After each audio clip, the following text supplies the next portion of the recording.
طبعا بمناسبة شهر كياك، النهارده الأسبوع كام في شهر كياك يا أولاد؟ 9. الأسبوع كام؟ الثاني مش كده؟ الحد الثاني بعد بكرة، مظبوط كده يا أولاد؟ طيب النهارده هنتكلم بنعمة ربنا عن مبنى الكنيسة. هنتكلم عن إيه؟ مبنى الكنيسة. هل الكنيسة دي مبنية بدون تخطيط؟ لما بتدخل من باب الكنيسة كده بتدخل مستطيل وخلاص وأنت داخل؟ ولا كل حاجة في الكنيسة لها رمز وكل حاجة متخططة؟ طبعا الكنيسة معمولة على نظام معين، كل حركة بتحصل في الكنيسة أو كل مكان في الكنيسة محسوب طقسيا وتاريخيا ومؤرخ وموثق. تمام؟ فالنهاردة بنتكلم على مبنى الكنيسة. مبنى الكنيسة، أول حاجة لازم نعرف إيه هي شروط بناء الكنيسة. هيجي أستاذ مينا وأستاذ مجدي يقول لك النهاردة هنعمل كنيسة، يلا بينا حتة أرض اعمل كنيسة، ينفع؟ طب يا ترى إيه هي شروط بناء الكنيسة؟ نفكر مع بعض كده. أول شرط لبناء الكنيسة لازم إيه؟ لو في شروط عشان أبني كنيسة، حد يعرف؟ تتبنى على 3 أشكال، دي أشكال بناء الكنيسة، لكن أنا عايز شروط بناء الكنيسة. أبني الكنيسة إزاي؟ إيه الشرط 1 والشرط 2 والشرط 3؟ طيب تعال نشوف أول شرط بيقول إيه. عشان أبني كنيسة في شروط. عشان أبني كنيسة في شروط. الشرط الأولاني زي ما أنتم شايفين كده، أن تكون ناحية الشرق. يبقى أول شرط عشان أبني كنيسة، تدخل كل الكنائس الأرثوذكسية تلاقيها باصة فين؟ باصة ناحية الشرق. باصة ناحية الإيه؟ الشرق. يبقى أول شرط من شروط بناء الكنيسة أن تكون تتجه ناحية الإيه؟ ناحية الشرق. طيب واحد يقول لي ليه ناحية الشرق؟ اتفضل يا أستاذ مين. عشان السيد المسيح هيجي من الشرق، وثانيا في آية في الإنجيل بتقول إن السيد المسيح هو شرقنا. تمام يا أستاذ مين. تمام كده. تمام يا أستاذ نسيم. طيب ناحية الشرق ليه بقى؟ زي ما الأستاذ مين قال لنا، أول حاجة اللي لمح لناحية الشرق دي كان البابا كليموندوس السكندري. البابا مين؟ كليموندوس السكندري. كليموندوس السكندري. خلاص؟ ده كان موجود سنة 150 ميلادية وقعد لغاية سنة 215 ميلادية. طب التاريخ ده يرجعنا لإيه؟ يرجعنا إن شروط بناء الكنيسة كانت من القرون الإيه؟ القرون الأولى 150 ميلادية. يعني لسه الكنيسة كانت إيه؟ 150 سنة مش كده؟ 150 ميلادية. أول واحد لمح لموضوع إن الكنيسة بتتعامل ناحية الشرق كان مين؟ القديس البابا كليموندوس الإيه؟ السكندري. تمام؟ طيب الأصول الكتابية، يعني هو لمح وقال إن الكنائس لازم تبقى ناحية الإيه؟ الشرق. مستند على إيه؟ أكيد أصول كتابية. مظبوط؟ أول حاجة لما المجوس ظهر لهم نجم، النجم ده ظهر فين؟ النجم ظهر في الشرق مش كده؟ مظبوط؟ ولما راحوا لهيرودس قال له ايه؟ أين هو ملك الايه؟ اليهود؟ فإننا رأينا نجمه في المشرق وأتينا لنسجد ايه؟ لنسجد له. يبقى من الأدلة الكتابية إن الكنائس بتتجه للشرق، إن النجم اللي ظهر بتاع الميلاد ظهر إلى ايه؟ ظهر من ناحية الشرق. ده كمان احنا في مرد إنجيل الميلاد بنقول نجم أشرق في المشارق والمجوس ايه؟ والمجوس تبعوه حتى أدخلهم بيت لحم وسجدوا لملك الايه؟ وسجدوا لملك الدهور. يبقى من الأدلة الكتابية إن أول حاجة نجم اللي ظهر للمجوس ظهر ناحية الايه؟ ظهر ناحية الشرق. إيه تاني؟ الفردوس الأول كان ناحية الشرق. الفردوس الأول كان ناحية الشرق. الكتاب المقدس كده بيقول ايه؟ تكوين 2:8 بيقول بالنص كده: غرس الرب الإله جنة في عدن شرقا. عشان كده الكنيسة بتبص ناحية الشرق. النجم ظهر من الشرق جنة عدن كانت في الشرق. كل دي أدلة من الكتاب المقدس. بعد كده صليب السيد المسيح لما اتصلب كان باصص للشرق، يعني الصلب كان الصليب للشرق. تمام. ايه تاني من الأدلة الكتابية؟ لما قام وجهه للشرق، ولما صعد وجهه للشرق. تمام. المجيء الثاني هيكون من ناحية المشرق. وكمان في القداس الإلهي احنا بنقول مرض كلكم حافظينه: وإلى الشرق ايه؟ وإلى الشرق انظروا، وإلى الشرق انظروا. ده حتى كمان في مرض قبلوا بعضكم بعضا الكبير. حد يعرفه؟ حد يعرف مرض قبلوا بعضكم بعضا الكبير اللي بيتقال؟ ما بتسمعوهوش صح؟ اللي هو لحن اسبازستا. تسمعوا عنه؟ بيقول ايه في لحن اسبازستا يا استاذ مايكل؟ بيقول ايها الاكليروس وكل الشعب ارفعوا اعينكم ناحيه المشرق، انظروا للمذبح المقدس وجسد ودم عمانوئيل الهنا موضوعين عليه. يعني حتى في المردات بنقول على ناحيه الايه؟ على ناحيه الشرق. يبقى كده يا جماعه ليه ناحيه الشرق اتعرفت وبقت واضحه. يبقى اول حاجه ليه ناحيه الشرق؟ النجم اللي ظهر للمجوس ظهر من ناحيه الشرق. ايه تاني؟ الصلب كان ناحيه الشرق. لما قام كان وجهه ناحيه الشرق، لما صعد كان ناحيه الشرق، المجيء الثاني هيبقى ناحيه الشرق. تمام يا جماعه؟ كل دي ادله كتابيه بتدل على ايه؟ على الشرق. طيب السيد المسيح حسب الكنيسه هو شمس البر. حسب ايماننا السيد المسيح هو شمس البر، وشمسه بتشرق منين؟ من الشرق. هي الشمس بتشرق من الغرب ولا بتشرق من الشرق؟ وعلى ان السيد المسيح هو شمس البر، والشمس بتشرق منين؟ بتشرق من الشمس، من الشرق. طيب هل ربنا، واحد بيقول لي بقى طب ربنا موجود في الشرق بس احنا ما نصليش غير ناحيه الشرق، نرد نقول له ايه؟ نقول له لا، انت بص حضرتك كده يوم الجمعه العظيمه بنصلي 400 مطانيه صح؟ بنصليهم كلهم شرق.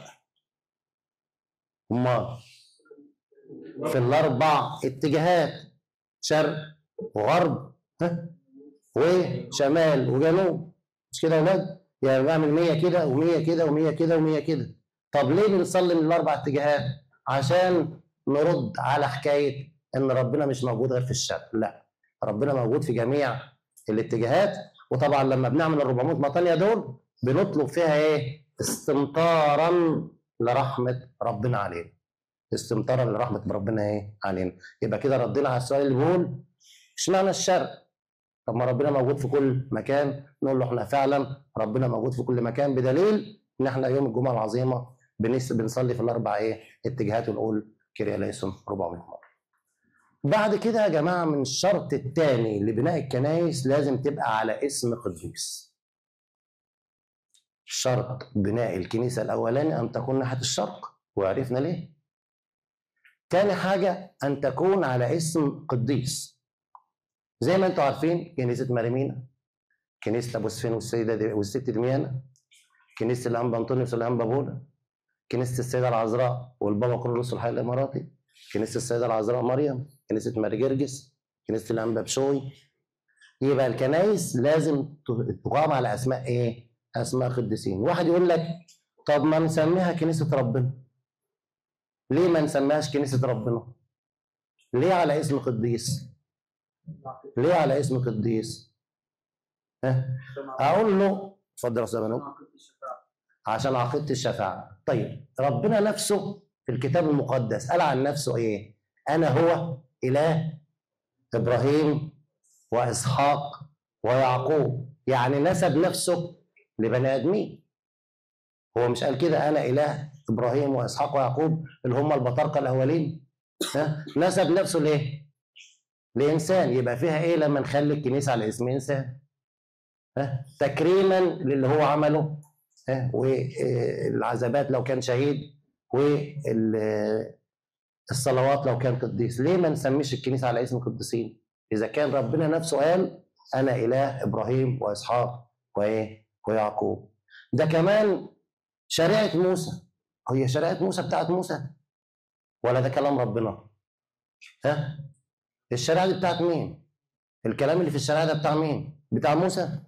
لا، ده كلام ربنا، وبالرغم من كده تسمى شريعة موسى. شريعة ايه؟ شريعة موسى. مزامير داوود، مزامير داوود ده تمت لداوود ألفها من دماغه ولا بالوحي الإلهي؟ ها؟ بالوحي الإلهي. يعني ده كلام ربنا، وبرضه اتسمت مزامير باسم داوود. يبقى هنا ربنا بيكرم قديسين. بيكرم ايه؟ قديسين. فاحنا بنسمي الكنايس باسم قديس. يبقى أول شرط من شروط بناء الكنيسة يا جماعة أن تكون ناحية الشرق. 2 أن تكون باسم إيه؟ باسم قديس. تمام؟ ثالث شرط لبناء الكنيسة أن تكون بإذن من البطرك أو الأسقف المطران.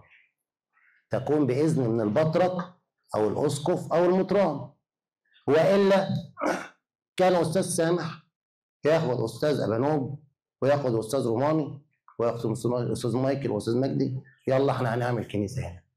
عندي حتة فراغ أو عندي حتة فضاء نعمل فيها كنيسة ونبني بقى ومع نفسنا. قال لك لا، عشان أبني كنيسة لازم تكون بإذن من البطرك أو من الأسقف. طيب، فنرجع كده نعمل بقى ريفرش لمخنا شوية.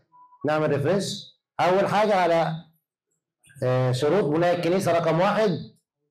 يا رجالة، رقم 1 يا مارتن، أن تكون ناحية، أن تكون يا شبابنا، شباب ثانوي، أن تكون ناحية الإيه؟ رقم 2 أن تكون على اسم قديس. أن تكون على اسم إيه؟ قديس. رقم 3 أن تكون بإذن من الأسقف أو البطرك. طب ليه إذن من الأسقف والبطرك؟ نرجع تاني زي ما كنا هاديين كده عشان نعرف نكمل الموضوع. لما قلنا أستاذ سامح هياخد أستاذ بنوب وأستاذ روماني وأستاذ مجدي ويعملوا إيه؟ ويعملوا كنيسة، ينفع؟ طبعا ما ينفعش. لازم تكون بإذن من البطرك أو إذن من إيه؟ من الأسقف. يعني لو في بورسعيد يبقى سيدنا الأنبا تدرس لازم يدي إذن، لازم يدي إذن إيه؟ لبناء هذه الكنيسة. لكن لو المنطقة تابعة للبطرك زي القاهرة واسكندرية لازم إذن منين؟ إذن من البطرك. تمام؟ طيب، ليه بقى؟ قال لك أول حاجة من أقوال الآباء الرسل، قوانين الآباء الرسل قالوا كده لازم تكون موثقة من البطرك أو الإيه؟ أو الأسقف. تمام؟ رقم 2 لضمان سلامة التعليم. ما هو مش أي 2 هيعملوا كنيسة عشان يعلموا فيها، أو أي مجموعة تجيب بدون إذن ولا تصريح وتعمل كنيسة وتطلع الهرطقات اللي بتطلع اللي بتسمعوا عنها. يبقى لضمان سلام التعليم، ولضمان كمان سلام الليتورجيات. الليتورجيات اللي هو الايه؟ القداسات. مش اي حد هيعمل قداس، لازم يكون كاهن، وكاهن موضوع عليه الايه؟ الايد من البطرك او من الاسقف. يبقى شروط بناء الكنيسه كام؟ 3. مين يفكرني بيهم؟ ناحية الشرق. ناحية الشرق. 2 على اسم قديس. رقم 3 أن تكون بإذن من البطرك أو الإيه؟ أو الأسقف. طب لو في كاهن، لو في كاهن عايز يصلي في كنيسة ما فيهاش الشروط دي، هي يتعمل في إيه؟ يتم شلحه من الكنيسة لأنه ما احترمش القوانين اللي منزلاها الكنيسة. خلاص يا جماعة؟ ده بالنسبة لشروط بناء الكنيسة. ندخل بعد كده على مبنى الكنيسة. بندخل من الباب يا مارتن لو سمحت. بندخل من الباب بره كده يا جماعة، الكنيسة الكبيرة اللي انتوا عندكم دي. بس احنا دلوقتي بنتكلم على مبنى الكنيسة الأولى، مبنى الكنيسة الايه؟ الأولى. أول ما بتدخل الكنيسة بيبقى عندك حاجة اسمها صحن الكنيسة. حاجة اسمها يا جماعة صحن الكنيسة. صحن الكنيسة بيتقسم يا جماعة ل3 خوارص. صحن الكنيسة منقسم ل3 خوارص. الكلام ده بنلاقيه في الكنائس الأثرية وفي الأديرة. لما بتدخل كنيسة في الدير، لما بتدخل كنيسة في الدير يا جماعة بتشوف الشكل مختلف شوية عن الكنيسة بتاعتنا. بتلاقي في خوارص كده. وكلمة خرس يعني قسم. كلمة خرس يعني قسم أو مكان. قسم أو مكان. كان زمان الكنيسه متقسمه 3 خوارص، من الغرب للشرق. من الغرب للشرق. ما انت لما بتدخل الكنيسه بتدخل بايه؟ بوشك بتبقى باصص انت ناحيه الايه؟ الشرق، وظهرك بيبقى ناحيه الايه؟ الغرب. الكنيسه متقسمه من الغرب للشرق. اول خورس في الغرب بيسموه خورس ايه؟ حد يعرف؟ الموعوظين. الخورس الاولاني خالص ورا بيسموه ايه؟ ها؟ حد يعرف الموعوظين ولا ايه؟ اول خورس يا جماعه اسمه خورس التائبين. خورس التائبين او الباكين او المعترفين. خلي بالكم ده الخورس اللي هو الغربي بره ناحيه الباب وانت داخل. ناحيه الباب وانت داخل. الخورس الغربي ناحيه الباب وانت داخل. ها؟ بيسموه خورس التائبين او الباكين او المعترفين، اللي بيقدموا اعترافات وبيبكوا على خطاياهم وعاوزين يدخلوا في الايه؟ عايزين يدخلوا في الايمان ويرجعوا في الايمان. يبقى اول خورس، الخورس الغربي، اسمه خورس التائبين او الباكين او المعترفين. الخورس الثاني الوسطاني بيسموه خورس الموعوظين. ده اللي بيبقى في نص الكنيسه. خورس الموعوظين ده اللي بيبقى في نص الكنيسه. تمام؟ خورس الموعوظين ده بقى دول اللي دخلوا الايمان من التائبين والمعترفين، دخلوا الايه؟ الايمان، كانوا بيقعدوا 3 سنين فتره تدريب. 3 سنين فتره تدريب عشان يدخل الايمان، عشان يدخل الايه؟ الايمان. طبعا الخورس ده اللي هو في نص الكنيسه كان في حاجه اسمها الامبل. حاجه اسمها ايه؟ الامبل. بتتقال بالنون او بالميم. ممكن اقولها امبل او امبل. يبقى في خورس الموعوظين في حاجه اسمها يا جماعه الامبل. تدخل كده في كنيسه المعلقه تلاقي الامبل مبني على 12 عمود. ايه ال 12 عمود دول؟ اشاره ل 12 ايه؟ ل 12 تلميذ. طب هو ايه الامبل ده؟ وكانت وظيفته ايه؟ ركز معايا. ايه هو الامبل وكانت وظيفته ايه؟ حد يعرف؟ حد يعرف ايه هو الامبل ووظيفته ايه؟ ايوه يا استاذنا. برافو عليك. يبقى الامبل ده عباره عن مكان عالي. اصحى معايا كده اهو زي ما انت شايف في الصوره اهو. مكان عالي كده زي على مبنى على عواميد. كان الامبل ده يطلع الشماس يقرا عليه الانجيل. يقرا عليه الانجيل للموعوظين، وبعد كده بيطلع ابونا يوعظ الوعظه بتاعته من فوق الايه؟ من فوق الامبل. من فوق الامبل. يبقى الخورس الاولاني كان اسمه خورس ايه؟ حد يفكرني؟ التائبين. الاستاذ سامح مركز معايا قوي. خورس التائبين او الباكين او المعترفين. وده الخورس الغربي. ده الخورس الايه؟ الغربي. قدامه بشويه في نص الكنيسه خورس الموعوظين. خورس الموعوظين بيمتاز انه موجود فيه اولاد امبل. في ايه؟ امبل. مكان اللي بيتقرا فيه الانجيل وبيتعمل فيه الايه؟ وبيتعمل فيه الوعظه. تمام؟ اما الخورس الاخير اللي هو اللي قدام خالص ده بقى بيسموه خورس المؤمنين او القديسين او اللي بيخشوا يتناولوا او بيدخلوا ايه؟ يتناولوا. بيتقدمون الى الايه؟ التناول. كونوا قديسين كما ايه؟ كما كونوا قديسين لاني انا قدوس. كونوا قديسين لان ايه؟ لاني انا قدوس. كونوا قديسين لان انا ايه؟ قدوس. يبقى يا جماعه هنا الكنيسه، صحن الكنيسه بينقسم لكام خورس؟ 3. بس الكلام ده مش موجود عندنا في الكنيسه. لما تدخل كنيسه اثريه في دير، لما تدخل الكنيسه المعلقه تقول الله ايه المبنى اللي فوق ده؟ بيعمل بيه ايه هنا؟ المبنى ده اسمه الامبل. اسمه ايه؟ كان بيتقرا عليه الانجيل ويتقال من عليه الوعظه. قال عليه ايه؟ الوعظه. طلعنا قدام شويه خورس القديسين او خورس اللي بيتقدموا للايه؟ للتناول والمتناولين. خلاص؟ ايه اللي بقى بيفصل صحن الكنيسه عن الهيكل؟ ايه اللي بيفصل صحن الكنيسه ايه؟ عن الهيكل؟ حاجه قدامنا كده اسمه ايه؟ اسمه حجاب الهيكل. اسمه حجاب ايه؟ الهيكل. يبقى عرفنا صحن الكنيسه 3 خوارز. بعد كده هنتكلم على حجاب الايه؟ على حجاب الهيكل اللي بيسموه حامل الايقونات. بيسموه حامل الايه؟ الايقونات. هيبقى حجاب الهيكل بيسموه حامل الايه؟ الايقونات. طب ليه سموه حاجب؟ لانه بيحجب اللي وراه، بيمنعك انك تشوف اللي جوه الهيكل. يبقى حاجب الهيكل، تسمعوا كده يقول لك ايه؟ وانشق حجاب الهيكل. ده بيسموه حامل الايقونات لان مرسوم عليه الايقونات. طيب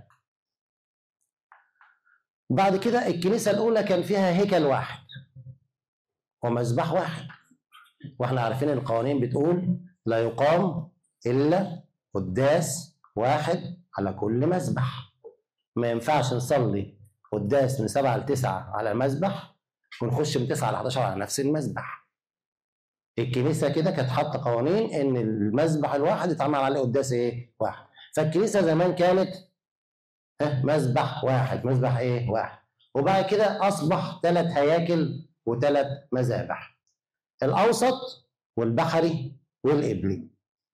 طبعا لو الكنيسه متسميه على اسم قديس يبقى الهيكل اللي في النص على طول او المذبح اللي في النص باسم ايه؟ صاحب الكنيسه. يعني بتلاقي كده هنا الستر عليه صوره مين؟ عليه صوره مريمينا، صح؟ يبقى المذبح ده باسم ايه؟ مريمينا. على طول يبقى البحري باسم الست العذراء.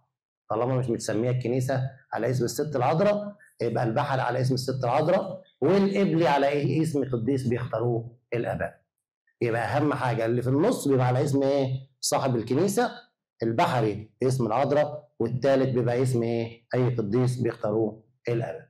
تمام يا جماعه؟ بعد كده حمل الايقونات ده بقى في ايه؟ اول حاجه ليه 3 ابواب. ليه 3 ابواب لكل هيكل ايه؟ باب. لكل هيكل باب. اللي في النص بيسموه الهيكل الملكي. الهيكل الملكي، الهيكل الايه؟ الملكي او الملوكي. ليه؟ لانه بيدخل منه الحمل. الحمل بيدخل من الهيكل اللي في النص، وانتوا بتصلوا قداس ابونا مش بيختار الحمل؟ بيدخل منين؟ من الهيكل اللي في النص ولا من الهيكل اللي في الجنب؟ من الهيكل اللي في النص، لانه هو الهيكل الايه؟ الملكي، بيدخل فيه ملك الملوك، بيدخل فيه ملك الايه؟ ملك الملوك يا جماعه. طب المفروض ان الهيكل ده اللي بيدخله الاب الاسقف او الاب البطرك والاب الكاهن. الشمامسه المفروض ما تعتبش من الهيكل اللي في النص، لانه البطرك والاسقف او الكاهن بيمثل السيد الايه؟ السيد المسيح. لكن الشمامسه المفروض يدخلوا من الباب الايه؟ من الباب الجانبي. تمام؟ يبقى حمل الايقونات ليه كام باب؟ 3 لكل ايه؟ هيكل باب. اللي في النص بنسميه الملوكي، بنسميه الايه؟ لان بيدخل منه الحمل اللي هو ملك الايه؟ ملك الملوك. تمام؟ ستر الهيكل، بتشوفوا ستر الهيكل ولا ما بتشوفوش؟ كام لون؟ لو واحد هو لونه ايه؟ احمر بس. 3 استاذ مجدي بيقول 3، ايه رايكم؟ احمر وابيض واسود. ليه وليه وليه؟ علم مصر. طبعا يا جماعه طول السنه بيبقى لونه احمر، اشاره لدم السيد الايه؟ تمام. يبقى الاحمر يا جماعه اشاره لدم السيد المسيح، وده بيبقى في الايام السنوي، ويبقى عليه صليب لان عليه صوره قديس هذا الايه؟ هذا المذبح المتسمي باسمه. لكن في ايام اسبوع الالام بتغير الكنيسه كلها، بتلبس ايه؟ بتلبس اسود حزنا على السيد المسيح ومشاركه للالام، فالستر بيتحول للون الاسود. بعد اسبوع الالام في نهايته كده الجمعه العظيمه بالليل بتلاقي الشمامسه في حركه دربكه، بيغيروا من مين لمين؟ من الاسود للابيض، وبيقعد فتره كام يوم؟ 50 يوم الخمسين. يبقى عندنا الستر كام لون يا جماعه؟ الستر كام يوم؟ الايام السنوي لون احمر، الايام الحزيني لون اسود، الايام الفريحي لونه ابيض وعليه صوره الايه؟ الايام. طبعا سيادتك كده بتلاقي ابونا او الشمامسه او ايا كان بيدخل بيسجد وبيلمس الستر، بياخد كده ايه؟ بيلمس، ياخد بركه. حد يعرف ليه؟ الستر اللي هو رداء السيد المسيح، وبيفكرنا بلمس نازفه الدم الايه؟ للسيد المسيح، وعمل معاها معجزه ووقف ايه؟ وقف نزف الدم. عرفنا الستر؟ عرفنا الستر؟ طب نراجع المعلومات. شروط بناء الكنيسة. 3. شروط بناء الكنيسة يا جماعة 3. رقم 1 ناحية الشرق. 2 على اسم القديس. 3 بإذن من البطرك أو الأسقف. الكنيسة الصحن متقسم كام خرس؟ 3 برضه. 3 كل حاجة 3 عندنا النهارده. الخرس الأولاني الغربي بيسموه المعترفين والتائبين، اللي في النص الموعوظين، بيتميز بوجود الإنبل اللي بيتقرا من عليه الإنجيل والوعظة، والخرس اللي قدام بيسموه خرس الإيه؟ خرس القديسين المتقدمين للإيه؟ للتناول. بعد كده بيفصل صحن الكنيسة عن الهيكل، حجاب الهيكل أو حامل الأيقونات، ليه 3 أبواب. اللي في النص بيسموه الباب الملوكي أو الباب الملكي، لأن بيدخل منه الحمل، والمفروض اللي بيدخلوا بس البطرك والأسقف والكاهن، والشمامسة المفروض ليهم باب جانبي. ليهم باب إيه؟ جانبي. ستر الهيكل أحمر وأبيض وأسود. أحمر وأبيض وإيه؟ وأسود. تمام؟ أشكال مبنى الكنيسة بقى اللي اتقالت في الأول خالص خالص خالص خالص. سفينة وصليب ودايرة. يعني كان كل اللي فات ده ما نعرفوش. اللي احنا قلناه ده شروط بناء الكنيسة ما كان حد عارفه، مش كده؟ تمام. دلوقتي هنعرف أشكال مبنى الكنيسة. يا باشمهندس عايزين نعمل كنيسة، هعملها لكم على هيئة متوازي مستطيلات، هعملها لكم على هيئة مثلث، هعملها لكم على هيئة. قال له لا، احنا لينا شروط في شكل مبنى الكنيسة، مش بمزاجك يا باشمهندس. اعملها لنا على هيئة واحد زي ما انت شايف كده أشكال بناء الكنيسة، لا إما على هيئة صليب، لا إما على هيئة سفينة، لا إما على هيئة إيه؟ قبة واحدة أو دايرة. قبة واحدة أو إيه؟ أو دايرة. يبقى شكل المبنى بتاع الكنيسة 3 معترف عنه. برضه 3 برضه. أنا يوم الثلاثات النهارده. لا إما مبنى على هيئة صليب، لا إما على هيئة سفينة، لا إما على هيئة دايرة. طيب المبنى اللي قدامنا ده على هيئة إيه؟ على هيئة صليب. 3 يمثلون الخلاص. وال3 يمثلوا الخلاص. برافو عليك يا أستاذ سامح. طب اللي على هيئة صليب ليه على هيئة صليب؟ اشمعنى على هيئة صليب؟ المسيح اتصلب على الصليب، والصليب هو فخر المسيحية. تم الخلاص على الصليب، تم الفداء على الصليب. يبقى بتتبنى الكنيسة على هيئة صليب ليه يا جماعة؟ علشان الصليب هو سبب الخلاص، وتجسد الرب يسوع وصلب على خشبة الايه؟ على خشبة الصليب. يبقى الصلب تم على خشبة الايه؟ على الصليب.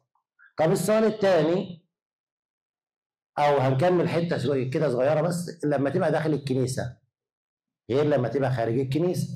لما تبقى خارج الكنيسه ما بتحسش بحمايه ولا بامان ولا بخلاص. الانسان اللي بره الكنيسه ده بيفتقد 3 حاجات دول: حمايه، وبيفتقد الامان والخلاص. لكن وانت جوه الكنيسه محمي بيها، متامن بيها، والخلاص يكون داخل الكنيسه. طب ليه الكنيسه على مبنى على هيئه فلك او سفينه؟ دي سهله خالص. فلك ايه؟ اشاره لفلك نوح، اللي هي سفينه ايه؟ سفينه النجاه. سفينه النجاه اللي نجا فيها كم واحد؟ يعني كم شخص؟ 6 8. تعرفهم؟ تعرف ال8؟ تعرف ال8؟ تعرف ال8 اللي نجوا؟ ايه هم؟ مين هم؟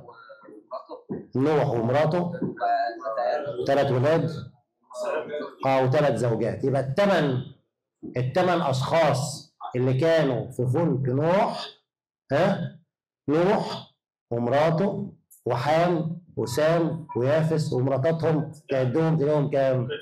8. لا ده المجموعه الثانيه دي ما تتحسبش يا استاذ سامح. طيب يبقى يا جماعه بتتبنى الكنيسه على هيئه سفينه، لان السفينه هي سفينه النجاه، زي ما نوح عمل الفلك ونجا ب8 افراد من الطوفان. من الايه؟ من الطوفان. تمام؟ فالكنيسه هي اللي بتنجينا من بحر الخطيه. الكنيسه هي اللي بتنجينا من بحر اللي هي الخطيه، فبنبنيها على هيئه سفينه او فلك. ويقولها يا استاذ روماني برضه بالخلاص خلصوا من الفناء. تمام يا استاذ سامح، لان لو ما كانش نوح عمل الطوفان كان زمانته اتفنى مع مين؟ مع العالم. ثالث حاجه الكنيسه على هيئه دايره او قبه. دايره او ايه؟ او قبه. ليه؟ لان الدايره يا جماعه عباره عن خط ليس له بدايه وليس له نهايه، وده بيدل على ايه؟ على ابديه الكنيسه. بيدل على ابديه الايه؟ على ابديه الكنيسه. يبقى صليب، لان الصليب هو اللي تم عليه الخلاص. فلك نوح، لان الفلك هو اللي نجى الانسان من الفناء ومن الطوفان. كذلك واحنا جوه الكنيسه بنفنى من الخطيه. ثالث حاجه دايره، لان ليس لها بدايه وليس لها ايه؟ وليس لها نهايه. طب وانا جاي الكنيسه يا استاذ مجدي، اشغل بقى الموبايل واشغل بقى الاغاني واسلي نفسي؟ ما انا جاي الكنيسه بقى، هو مشوار طويل. قال لك لا اغاني ولا كلام من ده. وانت جاي الكنيسه بنقول مزمور، حد يعرفه؟ ولا مرتب. فرحت بالقائلين لي الى بيت الرب ايه؟ الى بيت الرب نذهب. لازم نحفظ المزمور ده عشان واحنا جايين نقوله في السكه. فرحت بالقائلين لي الى بيت الرب ايه؟ نذهب. مش نحط الهيدفون والساكن في علو العالي. بس اهم حاجه يا استاذ مجدي فرحت بالقائلين لي الى بيت الرب. يا جماعه الى بيت الرب نذهب، مش كده؟ مزمور لازم نردد المزمور ده واحنا داخلين الكنيسه بفرح. لازم نردده بايه؟ بفرح. واول ما ادخل الكنيسه مش امسك الموبايل والعب فيه. زي ما احنا ماسكين موبايلات وبنلعب فيها واحنا قاعدين في الخدمه. لا، احنا لو هنتكلم على آداب الحضور جوه الكنيسه هنكتشف ان احنا بنعمل حاجات المفروض انها ما تتعملش، وقد نكون احنا بنعملها عن طريق الجهل لاننا ما نعرفش الحاجات دي. فانت سيادتك اول ما تدخل من الكنيسه من الباب بره بتدخل تقول ايه؟ اما انا فبكثره رحمتك ادخل بيتك واسجد امام هيكلك المقدس بمخافتك. يبقى بتدخل من بره مش تلعب في الموبايل ولا تنام، لا امال اما انا. نقول مع بعض اما انا نقول مع بعض اما انا بكثره رحمتك. اما انا بكثره رحمتك ادخل بيتك واسجد امام هيكلك الايه؟ المقدس. واسجد امام هيكلك الايه؟ المقدس. دخلنا الكنيسه وسجدنا، تمام؟ مظبوط يا اولاد؟ احنا اتكلمنا على حمل الايقونات صح كده؟ بس نسينا بعد ما ايه؟ ما ندخل نبص على حامل الايقونات ده في ايه فوق؟ مزمور. صورة ايه؟ اول حاجة بتعلو الهيكل على طول زي ما انتم شايفين كده. صورة الافخارستية اهي. صورة الافخارستية اللي هو سر التناول، تأسيس سر التناول اللي حصل يوم ايه؟ اللي حصل يوم خميس العهد. حصل يوم خميس الايه؟ العهد. طب بنرسم فيهم السيد المسيح في النص وماسك ايه وايه؟ الخبز والكاس.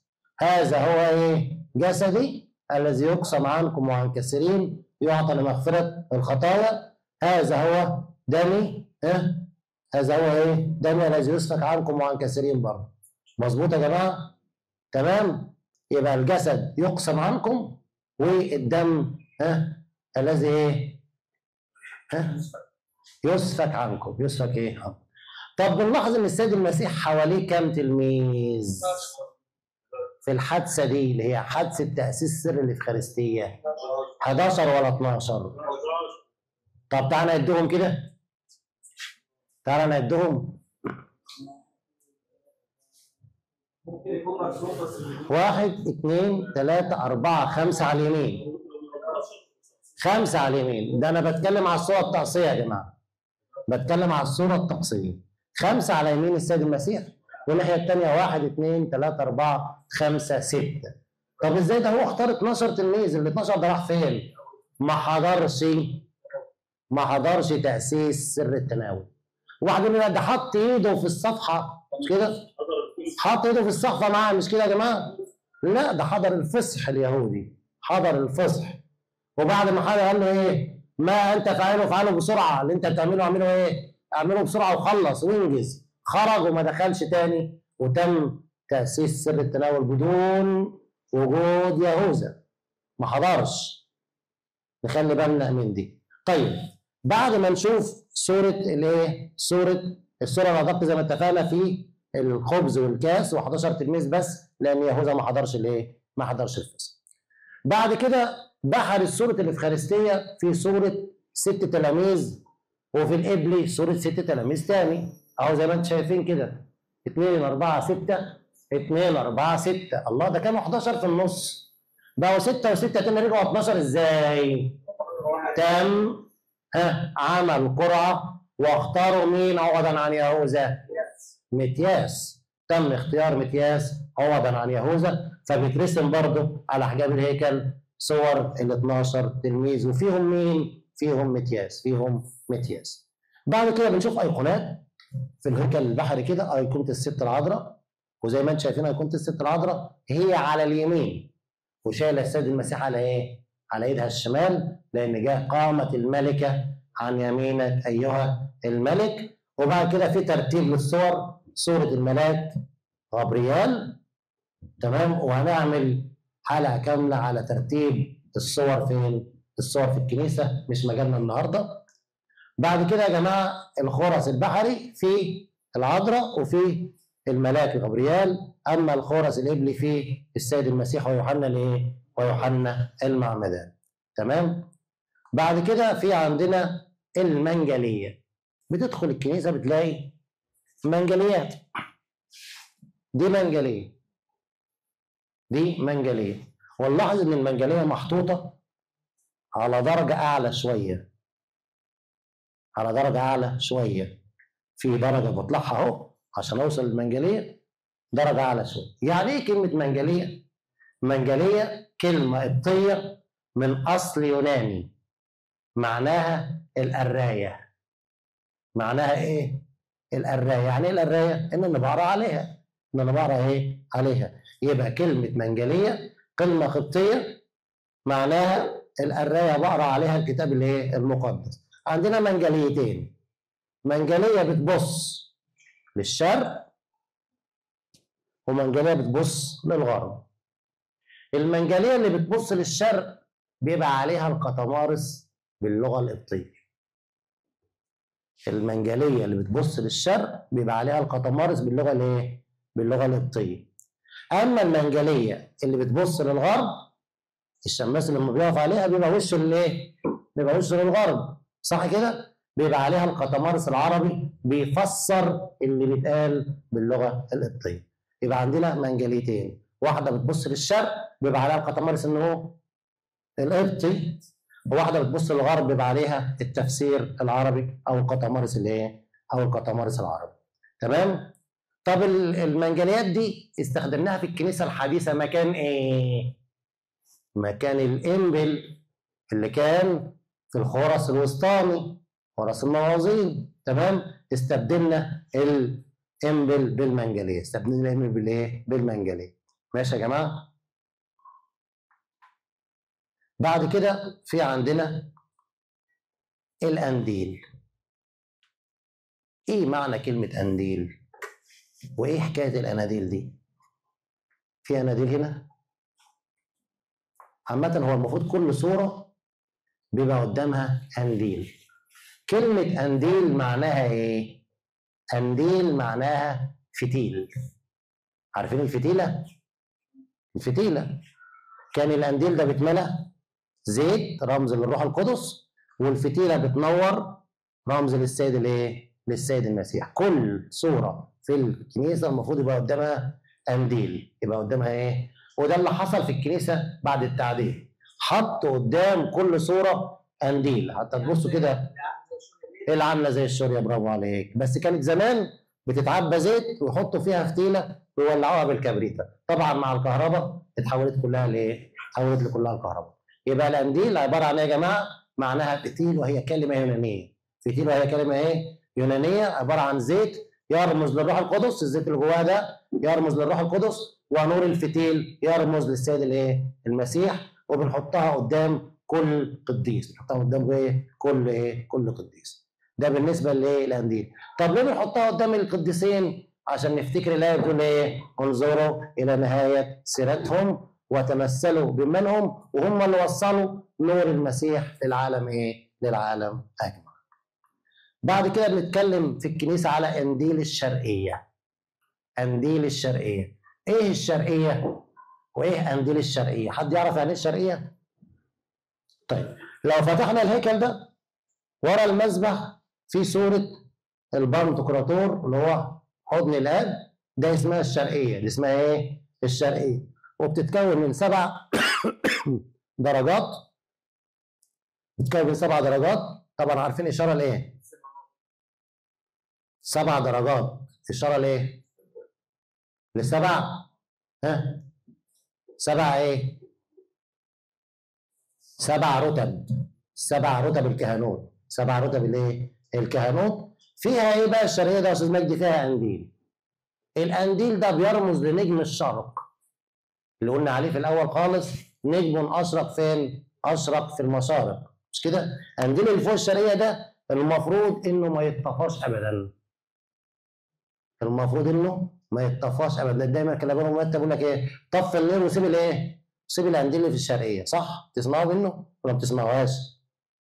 بيوفروا كهرباء ولا ايه؟ لا طبعا، بيبقى منور طبعا، صح يا استاذ مرقص؟ فده الرمز، النجم المشرق المفروض ما يتطفاش خالص، لان المسيح هو نور الايه؟ نور العالم. عشان كده في الاديره مخلين له راهب مخصوص يهتم بحكايه القنديل دي وتنوير القنديل، بيسموه الكنايسي. بيسموه ايه؟ الكنايسي يا مارتن. بيسموه ايه؟ الكنايسي. يبقى الكنايسي وظيفته الاهتمام بقنديل الشرقيه. الاهتمام بقنديل ايه يا جماعه؟ بقنديل الشرقيه اللي ما يطفاش ليل ولا نهار. بعد كده بنخش نبص في الكنيسه بنلاقي بيضه النعام اهي قدامنا. دي بيضه النعام. طب ليه اتحطت بيضه النعام قدام الهيكل؟ حد يعرف حكايه بيضه النعام دي؟ بيضه النعام قشرتها صلبه، تمام؟ وايه تاني؟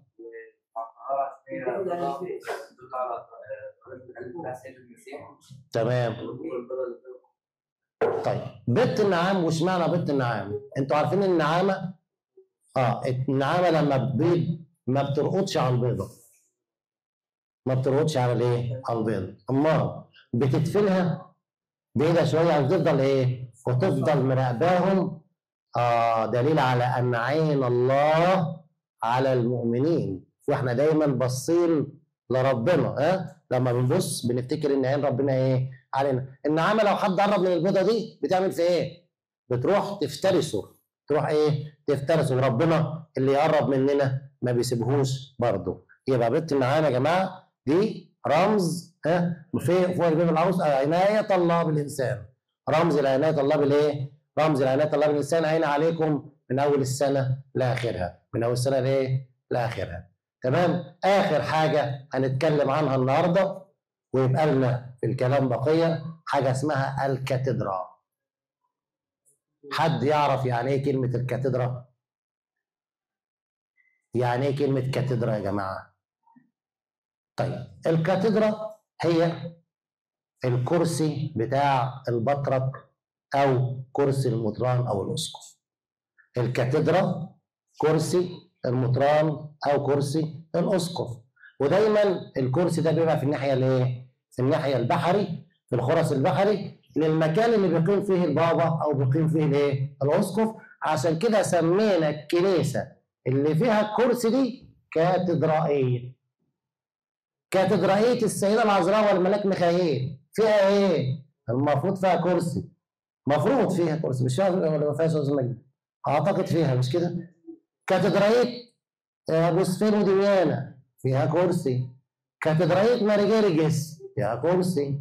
كاتدرائيه ماري جرجس بورفؤاد فيها كرسي. يبقى كلمه كاتدرائيه لانها فيها كرسي الكاتدرا اللي هو كرسي مين؟ كرسي البطرك او الاسقف في الخرس البحري، عشان يقول ان عين الراعي دايما على الرعيه وبيخرج منه تعليم الكنيسه. بكده نكون شرحنا حاجه بسيطه من مبنى صدقني حاجه بسيطه من مبنى الكنيسه وما تحويه الكنيسه.